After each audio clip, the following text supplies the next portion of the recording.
As the 1960s began, a fresh sense of hope and purpose swept the land. John F. Kennedy, the nation's youngest elected president, called the decade a new frontier for a new generation.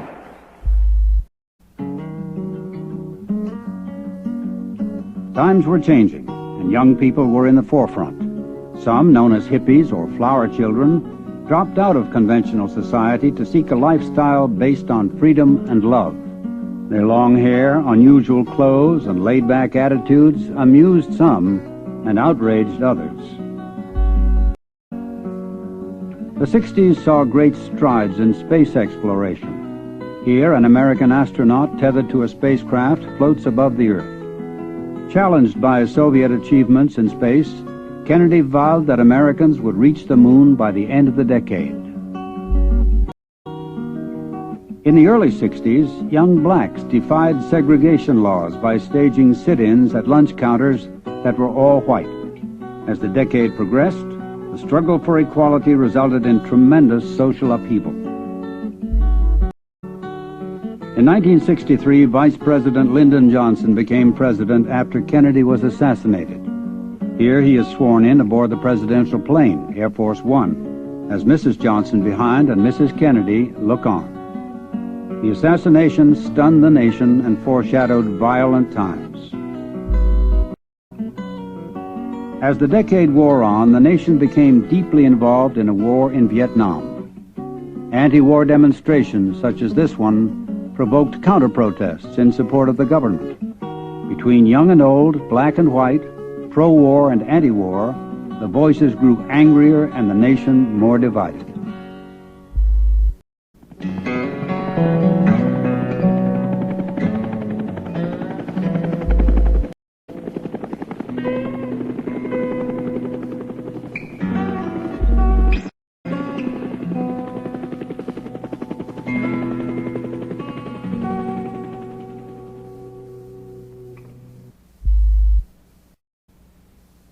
Kennedy's inaugural address in 1961 roused the nation from the calm of the previous decade. And so, my fellow Americans, ask not what your country can do for you, ask what you can do for your country. His call to action drew experts in many fields to Washington. But Kennedy's closest advisor was his younger brother, Robert, who served as Attorney General. Early in his presidency, Kennedy launched the Peace Corps, a popular program that sent idealistic Americans around the world to work in underdeveloped countries. Here, a volunteer teaches improved farming methods on a Pacific island. The president and his wife, Jacqueline, brought culture and elegance to White House functions, inviting distinguished artists as guests and performers. Here they greet poet Robert Frost at an event honoring Nobel Prize winners. Kennedy's chief foreign policy goal was to stop the spread of communism. He soon clashed with Soviet leader Nikita Khrushchev at left over Soviet influence in Cuba, an island 90 miles from Florida.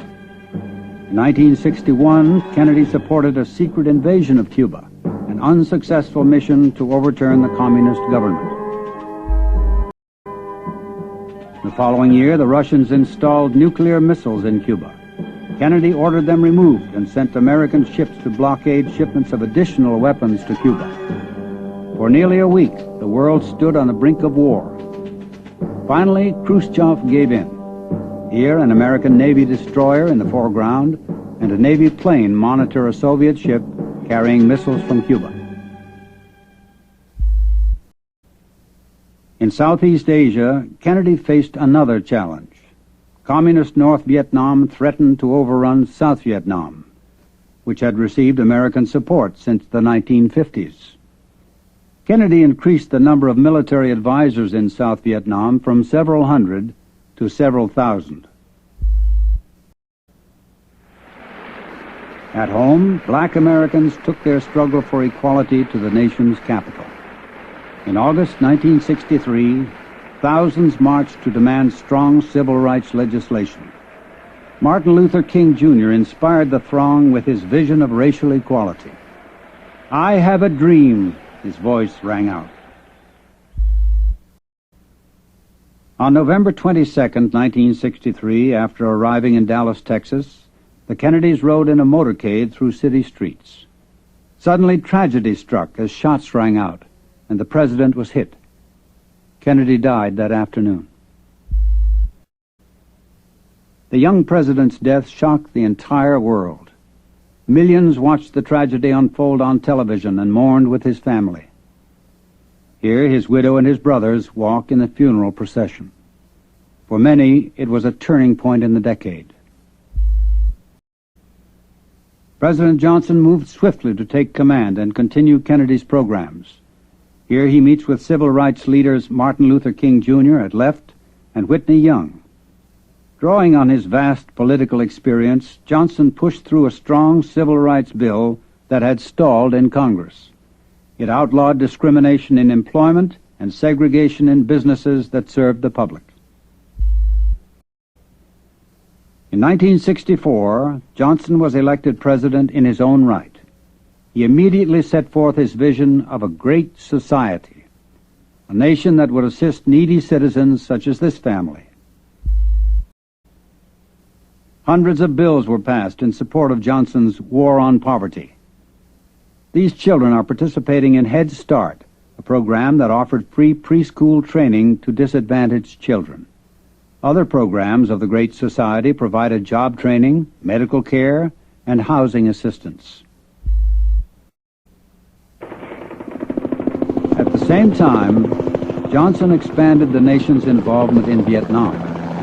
Believing that South Vietnam would fall to the communists without greater support, Johnson ordered American troops into combat. By the end of 1965, there were more than 180,000 United States military personnel in Vietnam. The same year, black Americans marched to demand their voting rights. Congress responded by passing legislation that struck down poll taxes and literacy tests often used to deny blacks the vote. As a result, the number of black voters increased. With these successes came a growing pride in being black. Some individuals wore African clothing and hairstyles and chose to be called Afro-Americans or blacks. The slogan, "Black is beautiful," proclaimed this proud new self-image. The nonviolent methods of the early civil rights movement had brought many gains. But in the mid-60s, some black leaders called for more forceful action. Raised, clenched fists symbolized black power, the demand for full political and economic equality. In the second half of the decade, black anger erupted in riots in many cities. During these long, hot summers, people died, and property damage mounted into the millions of dollars. The rioting alarmed the nation and underscored the growing frustration in urban ghettos. As the black movement gained strength, women too began to fight as a group for equality. Betty Friedan, author of The Feminine Mystique, argued that women had accepted second-class roles in society for too long. She heralded the beginning of a powerful women's movement.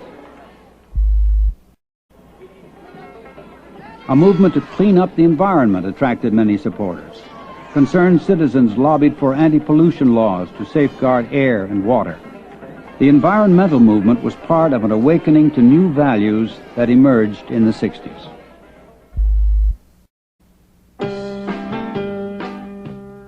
A young rock group from Great Britain, the Beatles, captured the spirit of the times. "All you need is love," proclaimed the lyrics of one of their many hits. American teenagers went wild over their music and their haircuts, long for the early 60s. Young people broke with tradition by adopting clothes that were colorful, unconventional, and extreme.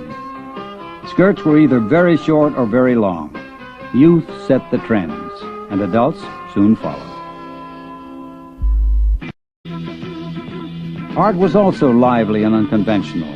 Artist Andy Warhol shocked many art lovers by depicting soup cans.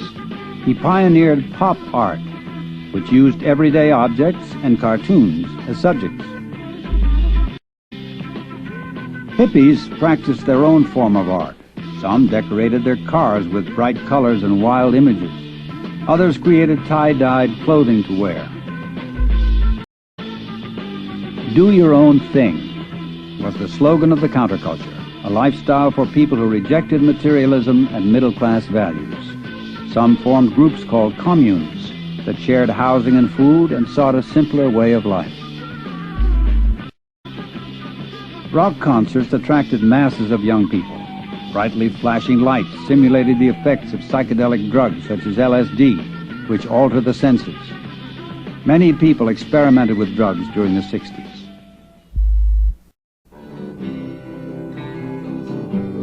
Rock and folk music were the soul of the youth movement.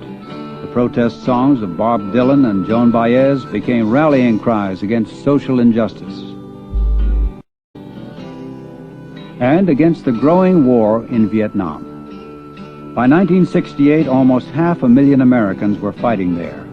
The number of wounded and killed mounted weekly, with no end to the war in sight. The Vietnamese suffered greatly from the destruction in their country. Television coverage in the United States brought home the horrors of the war. On college campuses, violent protests broke out as students challenged the government's war policy. Here, young men burned their military draft cards in defiance. Others fled the country to avoid being drafted. Opponents of the war, known as doves, felt that the involvement of the United States was morally wrong and doomed to failure. Supporters of the war, known as hawks, staged counter-protests. Some believed the doves were disloyal to the nation. As American casualties mounted, the division between the two groups widened. In 1968, an election year, President Johnson was challenged by a strong anti-war candidate, Eugene McCarthy. Hoping to avoid defeat and to reunite the country, Johnson announced that he would not run for re-election. His decision surprised the nation. 4 days later, on April 4th, surprise gave way to shock, when an assassin's bullet claimed Martin Luther King, Jr. in Memphis, Tennessee. Here, mourners clasped hands at a memorial service before King's funeral.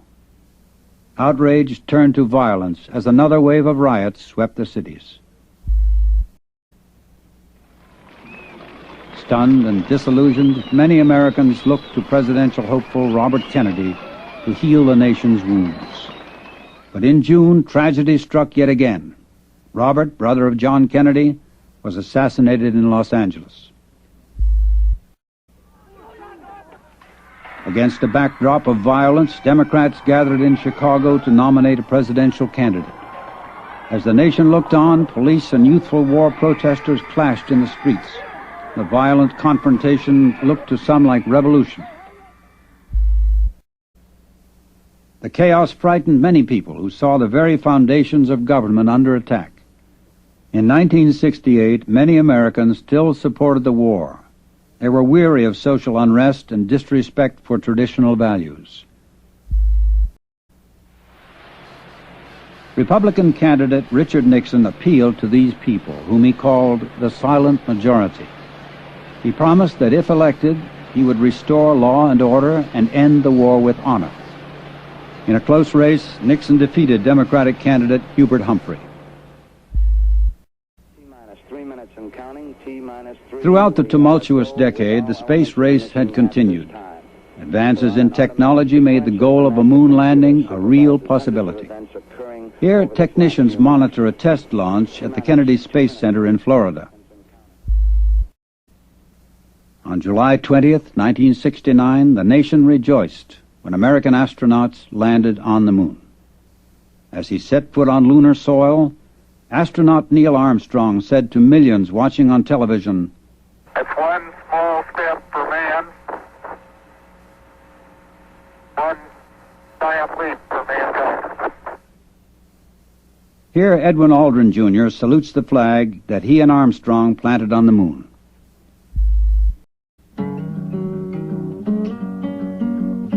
After years of turmoil, many Americans were weary of conflict. In August 1969, well over 200,000 youths gathered near Woodstock, New York, for a weekend of music and fellowship. At least for a moment, all was peace and love. But the nation still faced its gravest issue. Although Nixon had brought some troops home, the war in Vietnam raged on, and opposition to it was growing. In the fall, thousands marched nationwide to end the war. As the decade was beginning, a vigorous young president challenged Americans to do great things. But his violent death and those of Martin Luther King, Jr. and of Robert Kennedy stunned the nation. The black movement heralded a decade of social change in many areas. Lyndon Johnson had hoped to unite the nation behind his dream of a great society. But instead, Johnson drew Americans deeper and deeper into a controversial war they were unable to win. The second half of the decade was a time of crisis. At a Pentagon demonstration, a young man places flowers, symbols of peace, into the muzzles of guns. The peace movement, once small, had grown in strength, and not since the Civil War had the nation been so bitterly divided.